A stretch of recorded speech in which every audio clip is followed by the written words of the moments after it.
Bonjour à toutes et à tous, on se retrouve pour une nouvelle séance de cinéma sur Martin Scorsese. Martin Scorsese, j'avais fait déjà une vidéo sur lui, un C'est qui? Et du coup, c'était sûr que j'allais faire une séance de cinéma, je pense même que je l'avais dit dans la vidéo, parce qu'il a trop de classiques, trop de films. Je pense dans la vidéo, j'ai parlé de 4 de ses classiques, un peu de ses plus grands classiques, les plus populaires, on va dire. Mais je vais évidemment parler de ses autres classiques, parce qu'il en a énormément. Donc là, les gars, je vais vous parler de 10 de ses films. Il a énormément de films, il a une très longue carrière, et il continue encore. Donc je voulais sortir cette vidéo pour son anniversaire, le 17 novembre, mais bon, manque de temps, manque de plein de choses. Mais du coup, elle va sortir normalement, si tout va bien, le 27 novembre, 10 jours après. Voilà, on reste dans le thème. Donc voilà, je vais vous présenter ces films par ordre croissant, donc de ses plus anciens au plus récent. Au plus vieux, au plus jeune, je sais pas si c'est hors croissance, mais bref, aux plus vieilles années, aux plus jeunes années, donc au plus récent. On va pas perdre plus de temps, on va commencer maintenant. Pour commencer, le plus ancien film du coup de 1991, Nerf à vif, avec Robert De Niro.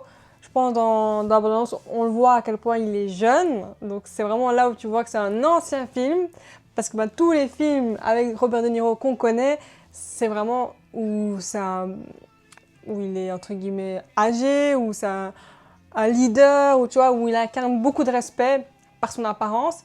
Là, il incarne beaucoup de frayeur. Franchement, c'est une grosse découverte, Nerf à vif. Je connaissais pas du tout, je l'ai sur Netflix. Dites-vous qu'on m'avait même pas conseillé. J'avais demandé à ChatGPT qui me conseille des films à regarder pour cette vidéo. Il m'avait même pas conseillé Nerf à vif. Et franchement, je suis très contente de vous présenter ce film parce que, comme premier film, parce que c'est un des meilleurs, tout simplement. C'est un des meilleurs de la liste des 10. J'ai beaucoup aimé ce film. En fait, c'est même pas le film en lui-même que j'ai aimé, c'est vraiment De Niro. C'est un De Niro comme on n'en voit jamais. C'est un De Niro très spécial, en tout cas que moi personnellement je n'avais jamais vu. Déjà physiquement, c'est un De Niro qu'on a jamais vu. Tu vois, les cheveux longs, l'air très méchant, très agressif comme ça.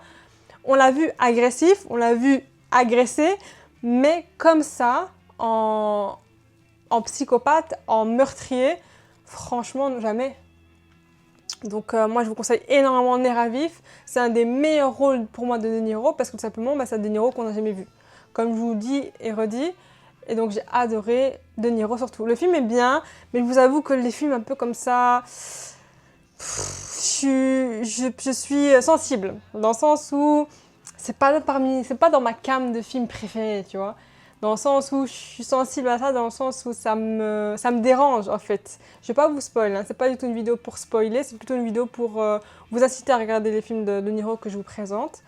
Et Nerf à vif, c'est clairement parmi les plus anciens et parmi les meilleurs par De Niro. En fait, il est très charismatique et très effrayant. Alors, il faut savoir que c'est un remake de l'année 1962. Donc c'est un remake d'un très ancien film que j'ai pas trouvé du coup en 1962. Faut le faire pour trouver un film de cette date-là. Bon, en tout cas, je trouve que c'est un film vraiment réussi. Martin Scorsese a réussi à mettre vraiment à donner vraiment de la frayeur à ce film. Robert De Niro l'a fait, mais il y a aussi tout ce contexte, sa façon de filmer, tout ça, tout le décor, tout ça qui fait vraiment que même les dialogues font que c'est juste effrayant. Vraiment. Deuxième film de 1993, c'est Le Temps de l'innocence, The Age of Innocence. C'est un film d'amour. Franchement, quand j'ai vu ça, pareil, hein, ChatGPT ne me l'a pas du tout conseillé. Très surprenant de la part de Scorsese, qui, on va pas se mentir, sa spécialité, c'est vraiment la violence. C'est pour ça que j'essaie de me mettre en rouge, parce que pour moi, Scorsese, c'est quoi? C'est la violence. Rien de plus, rien de moins. C'est la violence, il est très fort à ça. Que ce soit la violence psychologique, on va le voir avec un autre film, Shutter Island, je spoil. The Age of Innocence, c'est un bon film, c'est pas un excellent film, voilà, faut aimer ce type de film. Je trouvais que c'était un bon film, l'histoire, franchement, c'est pas non plus extraordinaire, honnêtement. Mais ça reste un bon film, surtout très bien réalisé. En fait, c'est ça qui je trouve fou avec Scorsese, c'est qu'il n'y a pas un film qui est mal réalisé. Je spoil un petit peu, mais il y a même un film d'enfant, Hugo, je l'ai regardé, et même ça, c'est impossible que ce soit mal réalisé. Dans le C'est qui, je pense que j'avais présenté un documentaire qu'il avait fait. Documentaire, c'est tellement bien réalisé, tu vois.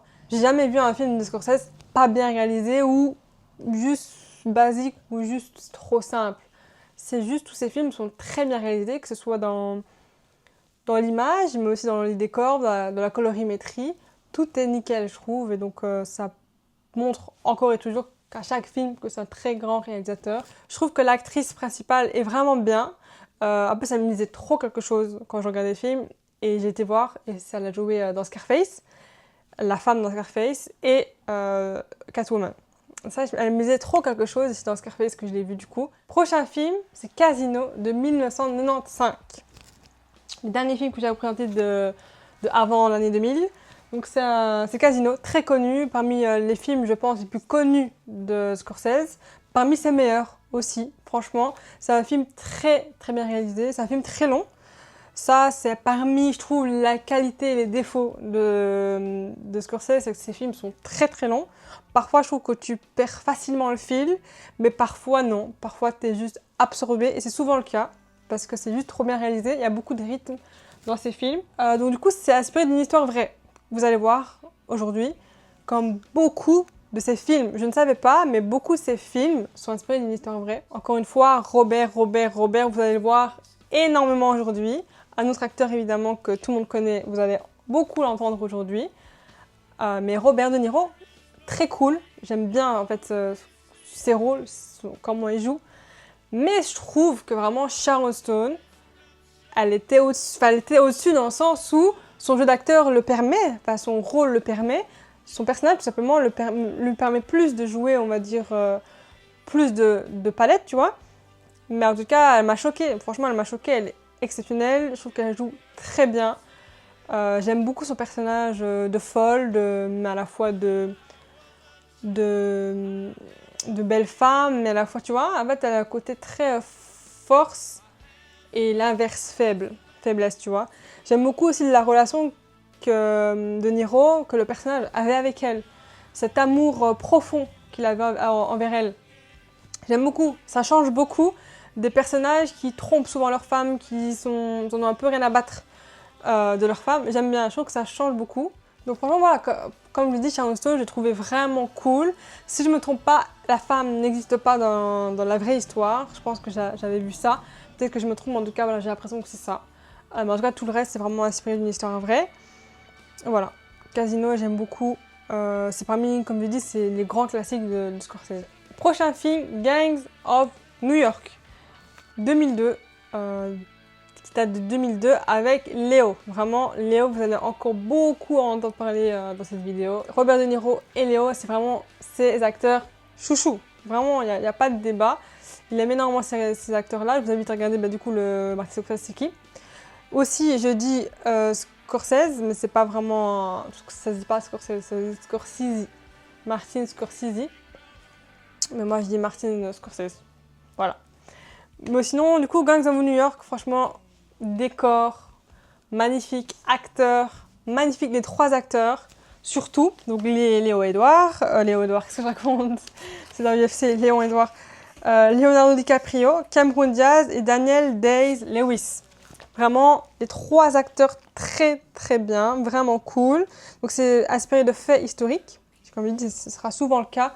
Inspiré de faits historiques, inspiré de faits réels. Ce sera souvent le cas aujourd'hui.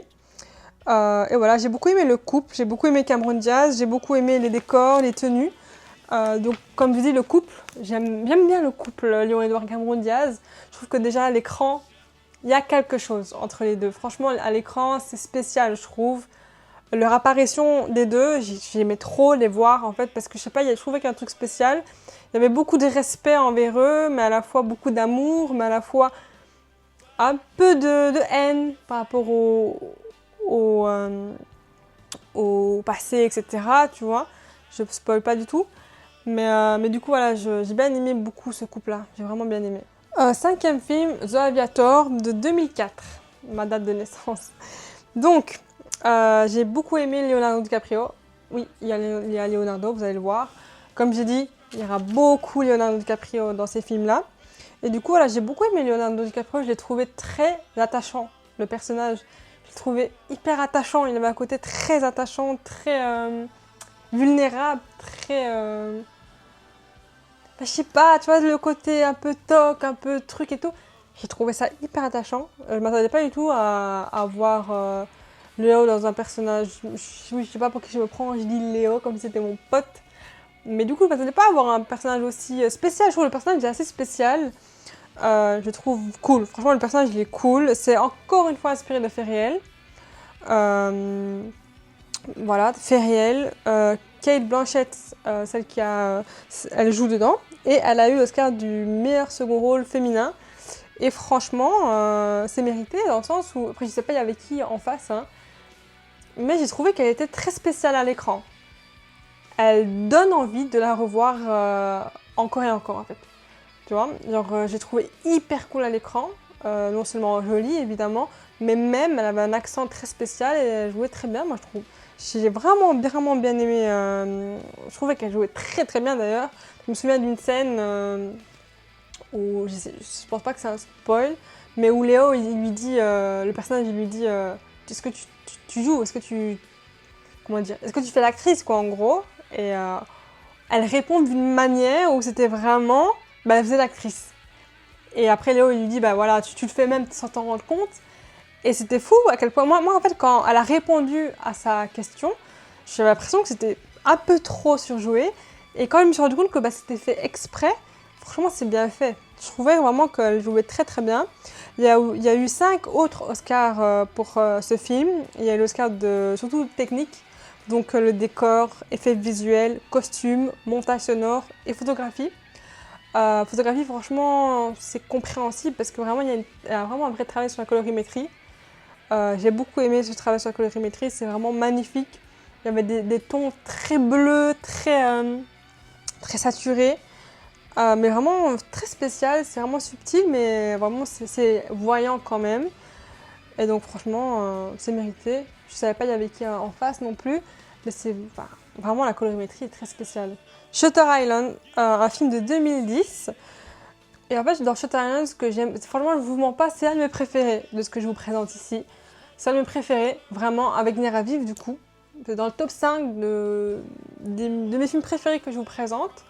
Parce qu'il y a un côté très émotionnel, très psychologique que j'apprécie beaucoup dans les films en général. Et donc du coup, vraiment, ce film, encore une fois, tu te rends compte que Scorsese, il est bon partout. Dans tous les styles, dans tous les genres. Et donc du coup, Shutter Island, j'ai beaucoup aimé ce film. Je l'ai redécouvert, je l'avais déjà vu une fois, mais je l'avais pas vraiment bien vu, en fait, je sais pas, ça faisait longtemps. Et là, je l'ai redécouvert et j'ai adoré le redécouvrir. C'est vraiment un très bon film. J'avais oublié totalement, du coup, hein, la fin, etc. Je vais pas vous spoil, mais j'ai été du coup un peu waouh, tu vois. En fait, l'histoire, elle est waouh, vraiment, c'est ça le mot. Elle est waouh. L'histoire, elle est vraiment bien. Léo, je sais pas pourquoi je me prends, hein, mais Léo, il est vraiment bien, encore une fois, avec Leonardo DiCaprio. Léo, il est vraiment bien, en fait. J'aime beaucoup le fait qu'il joue un peu comment dire, un peu comme dans Aviator. Je trouve qu'il est tellement fort pour jouer comment dire, la folie, mais discrètement, tu vois. J'aime beaucoup. Je trouve que franchement l'histoire elle est vraiment bien. En fait, elle te prend par le callback, mais vraiment. Et à la fin, évidemment, quand tu comprends tout, quand il te montre tout, parce que premièrement, on était dans la vision du personnage, du policier, on était dans sa vision, et à la fin, quand du coup la caméra, on va dire, la vision change, en fait, la POV change, c'est juste choquant. C'est juste choquant, je vais pas spoil, mais c'est juste choquant. Septième film, Hugo, de 2011, donc un an après directement Shutter Island. Donc c'est un film totalement différent de ce qu'on connaît de Scorsese, je vous en avais parlé juste avant, c'est un film d'enfant, clairement, où les acteurs principaux sont des enfants. L'acteur principal est un enfant, d'ailleurs à chaque fois que je regardais le film, je me disais mais où je l'ai vu ce gars. Et il est dans Sex Education, donc c'est l'acteur de Sex Education.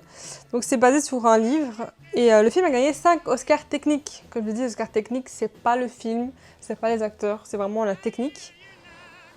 Et voilà, j'ai trouvé que la colorimétrie, pareil pour Aviator, est particulièrement belle. Esthétique très bleu-jaune. J'aime beaucoup, franchement, j'aime beaucoup cette esthétique-là. Ça change en fait de ce qu'on peut voir d'habitude dans les écrans. Cette colorimétrie très différente de ce qu'on peut voir. Ouais, j'ai bien aimé, c'est un bon film, c'est pas le film du siècle, c'est pas mon style en tout cas de film. Mais en tout cas, c'est un film qui fait clairement hommage au cinéma. Et donc voilà, c'est cool, je trouve ça cool. Mais voilà, c'est sympa à regarder franchement, mais c'est plutôt vraiment... c'est pas non plus dans ses meilleurs films, quoi, clairement. 8e film et un des plus connus et des plus classiques, c'est Le Loup de Wall Street. Tout le monde connaît Le Loup de Wall Street. Je sais pas si tout le monde l'a regardé, mais en tout cas, tout le monde le connaît. C'est un film classique de chez classique de chez classique. Moi, je me souviens, j'avais regardé la première fois il y a très longtemps. Et c'est un classique, tout simplement. Donc du coup, je l'ai revu, avec mon grand âge, etc. Je l'ai revu, et donc oui, évidemment, tu te rends compte de plus de choses, tu comprends plus de choses. Et encore une fois, c'est inspiré de faits réels, du coup. Sorti en 2013, 2 ans après le film que je viens de vous dire, Hugo. Et du coup, ouais, c'est inspiré de faits réels, de quelqu'un qui a vraiment vécu ces choses-là, pas tout, mais qui a vraiment vécu ces choses-là. Et du coup, voilà, je trouve que c'est un film qui est ouf dans l'histoire et surtout la réalisation en général. Donc vraiment dans le côté... Et Léo aussi, attention, la réalisation, c'est aussi le jeu d'acteur de Leonardo et de tout le monde d'ailleurs. Mais en fait, et les personnages aussi, tu vois, c'est tout ça en fait. C'est toute la réalisation, tout ça qui fait que vraiment c'est un film incroyable. C'est un film incroyable parce qu'en fait, il y a tellement de dynamique. C'est fou. Il y a tellement d'humour, tellement de... C'est vraiment bien, je trouve que c'est un très bon film. C'est un classique des films en général, et de Martin Scorsese, et de Leonardo DiCaprio aussi.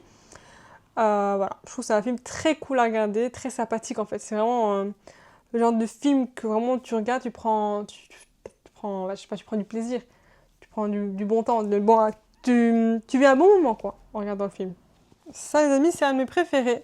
The Irishman, sorti en 2019. C'est un de mes préférés de Scorsese. Il a une place particulière dans mon cœur parce que je trouve que l'histoire est encore une fois déjà très bien faite. C'est un film très long, 3h30 les gars. Faut être vraiment motivé pour regarder ce film. Mais c'est un film tellement bien qu'il mérite d'être vu et revu. En fait, j'aime beaucoup en fait comment ils t'introduisent dans la vie, dans l'univers des personnages. Je trouve ça hyper bien. Et donc c'est vrai que c'est essentiel, les 3h30 je pense, même si je suis pas fan des formats longs, attention, je suis pas fan. Parce que je trouve que voilà, le cerveau, il peut se concentrer que 2 heures max. Et donc nous faire obliger à regarder plus de 2 heures, 2h30 maximum, j'ai du mal. Mais en fait, quand c'est des masterclass comme ça, il n'y a rien à dire, tu te tais et tu regardes. Parce que c'est vraiment bien. C'est vraiment bien.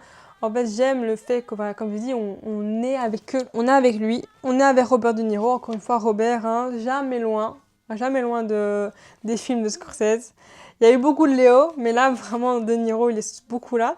Donc franchement, voilà, la beauté de la réalisation, l'histoire. Franchement, pour moi, il méritait vraiment un Oscar. Hein. Et je trouve que c'est pour beaucoup de films de Scorsese, il mérite tout le temps. J'ai l'impression, les films comme ça, Loup de Wall Street, Shutter Island, ça c'est des films qui méritent des Oscars, hein, même pour le meilleur acteur, tu vois. Et c'est des films, Scorsese n'a gagné qu'un seul Oscar, les amis. C'est bizarre, mais c'est vrai. Il a gagné qu'un seul Oscar pour Les Infiltrés. Et donc voilà, je trouve que vraiment ces films méritent beaucoup plus de récompenses, d'Oscars. Mais c'est comme ça, franchement, c'est pas grave, on s'en fout un petit peu des cérémonies tant que le public reconnaît son talent et la valeur de ses films, c'est le plus important. Et du coup, voilà, le jeu d'acteur est incroyable de Robert, je le trouve tellement attachant, le personnage, c'est abusé. Hein. Je le trouve hyper attachant. Jusqu'à la fin, il nous touche en fait, et j'aime ces réactions qui sont parfois silencieuses, qui veulent tout dire en fait. En fait, il y a beaucoup de scènes où tout se joue dans le regard, tu comprends. Tu comprends ce qui va se passer, tu comprends ce qu'il doit faire, tu comprends ce qu'il pense. Et je trouve ça magnifique, vraiment. Je trouve que c'est vraiment un bon film où tu es facilement scotché de A à Z. J'aime beaucoup ce film. Dernier film à vous présenter, 10e film de 2023, donc 4 ans après The Irishman, Killers of the Flower Moon. C'est avec Leonardo DiCaprio, bien sûr, mais aussi Robert De Niro. Ces deux chouchous réunis en un film. Pareil, c'est inspiré de faits réels d'un livre de David Graham. Et franchement, voilà, c'est un film, je trouve, incroyable. J'aime beaucoup ce film. Très long aussi, hein. Très très long. Je trouve qu'il y a un côté très suspense. Un côté très un peu où on est vraiment avec eux. On est vraiment dans la situation. On comprend petit à petit. Et j'aime le fait que vraiment c'est un par un, par un, par un. Ça vous spoil. Ceux qui l'ont vu comprendront, mais c'est vraiment un par un, comme ça. Et donc du coup, tu ressens beaucoup d'émotions. Je trouve que dans ce film-là, en tout cas moi personnellement, je ressens beaucoup d'émotions, beaucoup de peine, beaucoup d'incompréhension, beaucoup de choses. Vraiment beaucoup de choses. Leonardo DiCaprio, il est incroyable. Encore une fois, j'aime beaucoup son personnage. Avec Martin Scorsese, je trouve qu'il a souvent des personnages très touchants. Son personnage est touchant. Il est un peu entre les deux camps, tu vois. Et j'aime bien ça. J'aime bien qu'ils soient un peu entre les deux camps, qu'ils soient perdus, en fait. Donc tu te rends compte que il se perd dans tout ça. Tu te rends compte qu'il aime beaucoup sa femme, tu vois. Donc sa femme aussi que je trouve incroyable, hein. Lily Gladstone, elle est incroyable. Franchement, celle qui joue Molly, je la trouve incroyable quand elle pleure, quand elle est dévastée et tout. J'aime trop. J'aime trop aussi son côté froid. J'aime énormément. J'aime énormément, vraiment. Quand, bah, voilà, quand elle pleure, tu vois. Il y a beaucoup, beaucoup, beaucoup, beaucoup de... Enfin, j'aime trop, en fait, ce film. Il est long, mais oh là là, qu'il est bien. Franchement, qu'il est bien.